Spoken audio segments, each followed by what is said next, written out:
ఓం శ్రీ గణేశాయ నమ. శ్రీ గణేశ పురాణం 88వ అధ్యాయము. అనంగోపాఖ్యానం మొదటి భాగము. అనంతరం వ్యాసమునీంద్రుడిలా అన్నాడు. ఓ చతురానన, సకలార్థప్రదములైన గజాననుని వ్రతమును దాని సంబంధిత ఇతర గాథలను వినిపించి నాకు పరమ సంతోషాన్ని కలిగించావు. అయినా నాకు సందేహం మిగిలి ఉన్నది. అదేమిటంటే, మన్మధుడు శంకరుని యొక్క క్రోధాగ్నిచే దగ్ధుడైనాడు కదా, మరలా లోకములో ఎలాగున గోచరుడవుతున్నాడు? అతని వల్లనే ఈ సృష్టి విలాసం కొనసాగుతున్నది కదా. దయతో నా ఈ సందేహాన్ని నివారించు.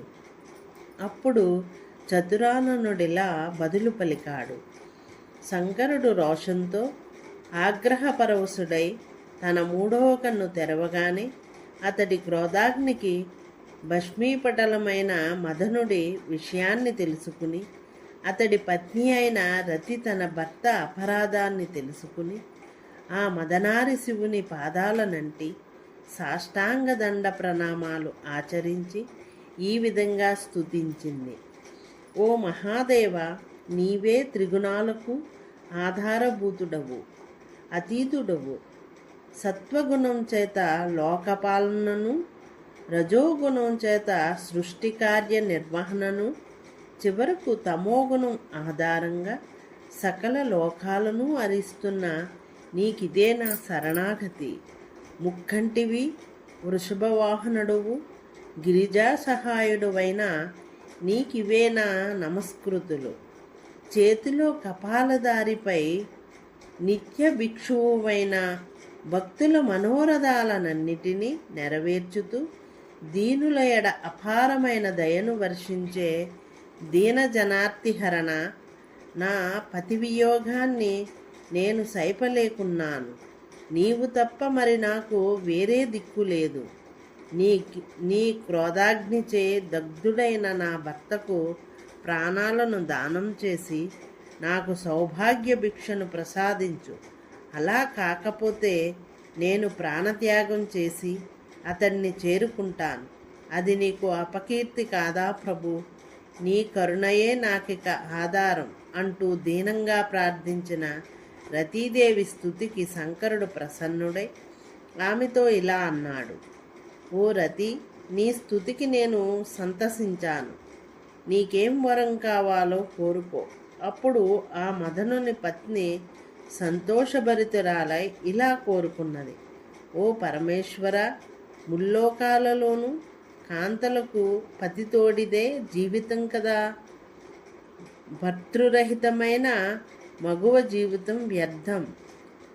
సక్రాదులను సైతం మోహింపచేయగల సౌందర్యం, నా శరీర లావణ్యం ఇవన్నీ నిరర్ధకములైనవి. కనుక ఓ దయానిధి, నాకు భర్తృదానం చేసి నన్ను బ్రతికించు. రతి విధవ అనే అపకీర్తిని తొలగించు అంటూ దీనయై రతి చేసిన ప్రార్థనకు శంకరుడు ఆమెను ఊరడిస్తూ తన మృదుమధుర వాక్యాలతో అనునయంగా ఇలా అన్నాడు. ఓ ప్రదురాల, దుఃఖించకు, లజ్జనొందకు. నీవు స్మరించినంతనే నీ భర్త నీకు కనబడగలడు, నీ కోరికలను తీర్చగలడు. నీవు మాననీయురాలవుతావు. మనసారా స్మరించటంతో సంప్రాప్తమవుతాడు గనుక నీ భర్త మనోభవుడన్న పేరుతో విఖ్యాతుడవుతాడు. మళ్ళా ఈతడు శ్రీకృష్ణునకు పుత్రుడై రుక్మిణీదేవి గర్భాన్న ప్రద్యుమ్నుడన్న పేరుతో జన్మించినప్పుడు తిరిగి నీకు భర్త అవుతాడు. నీవు దిగులు చెంతకు అన్న శివుని ఆజ్ఞానుసారి అయి ఆమె తన ఇంటికి వెళ్ళి తన భర్తను స్మరించగానే అనంగుడామె ఎదుట సాక్షాత్కరించాడు.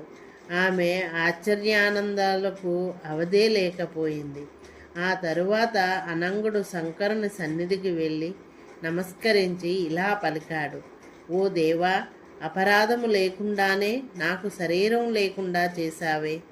తారకాసురుని బాధలకు తట్టుకోలేక ఇంద్రాది దేవతలు వేడుకొనగా విశాఖుడైన కుమారస్వామి జననం నీ వలన జరగవలసినందున నీ నిష్టను భంగపరచడానికి కేవలం లోకోపకారం నిమిత్తమే పూనుకున్నాను.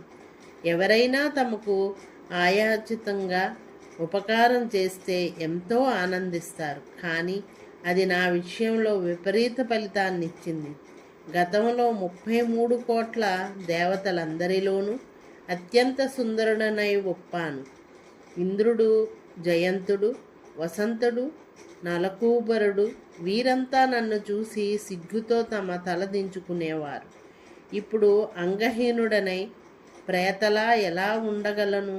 కనుక ఓ మహాదేవ, దయచేసి నన్ను అనుగ్రహించు అంటూ వేడుకొనగా, ఓ వ్యాసమునీంద్ర, శంకరుడు ఏకాక్షరా గణపతి మహామంత్రాన్ని అనంగుడికి ఉపదేశించాడు. అప్పుడా మన్మధుడు కడుసుందరమైనట్టి జనస్థానానికి వెళ్ళి సుప్రసిద్ధమైన ఆ ఏకాంత ప్రదేశంలో శివుని అనుజ్ఞ మేరకు అనుష్ఠానం చేయసాగాడు.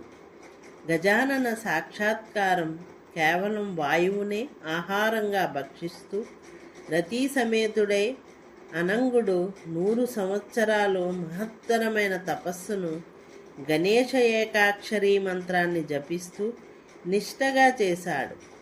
ఆ కఠోర తపస్సుకు ప్రసన్నుడైన గజాననుడు 10 బాహువులతో దివ్య కిరీటాన్ని దాల్చి, ప్రకాశిస్తున్న రత్నకుండలాలను దాల్చి, కోటి సూర్యులను ధిక్కరించే తేజస్సుతో మెడలో ముత్యాల హారములు ధరించి, దివ్యమైన పుష్పమాలలను అలంకరించుకుని, సింధూరముతో అలదబడినట్టి ఎర్రటి దేహఛాయతో 10 బాహువులలోనూ దివ్యమైన దశాయుధాలను ధరించి, శేషుని చేత కట్టబడిన నాభిస్థానం కలవాడై తన గీంకార ధ్వనితో లోకములను నెల్ల భయం కంపితులను చేస్తూ అనంగుడికి గణేశుడు సాక్షాత్కరించాడు. ఈ విధంగా ఆవిర్భవించిన గజాననుని ఆరాధించేందుకు గాను ఇంద్రాది సమస్త దేవతలు, అప్సర, యక్ష, గంధర్వ, కిన్నెర, కింపురుష గణాలు అక్కడికి విచ్చేశారు. షోడాసోపచారములతో భక్తియుతులై అతడికి దివ్యంగా పూజలను సలిపారు. అప్పుడు ఆ రతీపతి దేవతలకు, మునులకు నమస్కరించి దయామయుడైన గణపతిని ఇలా స్తుతించాడు. ఓ దేవా, దేవతలందరిలోకి ధన్యుడనైనప్పటికీ నీవు కేవల పరబ్రహ్మ స్వరూపుడవే. నిరాకారుడువైనప్పటికీ భక్తజనులయందలి వాత్సల్యం చేత సాకారమూర్తివిగా సాక్షాత్కరించావు. నీ దివ్య సందర్శనం చేత నా జన్మ, తపస్సు ధన్యమైనాయి. నీ దివ్య చరణారవింద దర్శనం సమస్త సిద్ధులకు అలవాలం. చతుర్విధ పురుషార్థప్రదమైనట్టి సర్వ దుఃఖ విమోచకమైనట్టి నీ పాదయుగలం దర్శించిన నా నేత్రముల పావనమై పునీతములైనాయి. ఓ కరుణాంతరంగా వేదాల చేత, శాస్త్ర ప్రమాణాదుల చేత ఇట్టిదని నిర్వచించరానట్టి అనిర్వచనీయ స్వరూపం కలిగిన మహామహిమాన్వితుడవు. నిన్ను వర్ణింపశక్యం కాక వేదాలే మౌనం వహించినాయి. నీలోని ప్రతి అణువు అనేక కోట్ల బ్రహ్మాండాలకు నెలవైన నీవు అఖిలేశ్వరుడు, భక్తుల మనోహరుడు, కల్పవృక్షము వంటివాడు. నీ దర్శనాన్ని నాకు ప్రసాదించిన ఆ మంత్రం సహితం అత్యంత ప్రభావవంతమైనది. నాపై నీ దయను ప్రసరించు. గజాననుడిలా అన్నాడు. ఓ మన్మధడా, నీవు పలికినదంతా అక్షర సత్యం. బ్రహ్మ రుద్రాదులు సైతం నా నిజతత్వాన్ని తెలుసుకునేందుకు సమర్థులు కారు. వారైనా నా సాకార రూపాన్ని మాత్రమే ఎరుగగలరు. కేవలం నీ అందలి అనుగ్రహ విశేషం చేత నీకు నా నిజస్వరూప దర్శనాన్ని ప్రసాదించాను. నీ తపమునకు నేను కడు సంతుష్టుడనైనాను. ఓ రతీపతి, నీ మనోభీష్టములన్నీ తప్పక అనుగ్రహిస్తాను, కోరుకో.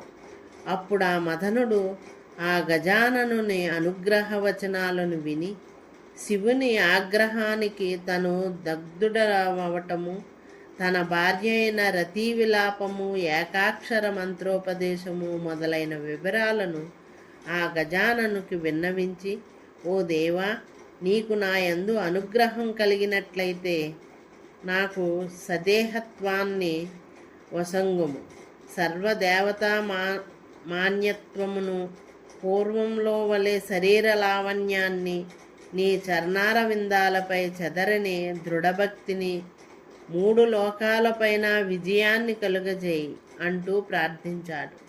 ఇది శ్రీ గణేశ పురాణం ఉపాసనాఖండంలోని అనంగోపాఖ్యానం అనే 88వ అధ్యాయం సంపూర్ణం. ఓం శ్రీ గణేశాయ నమః.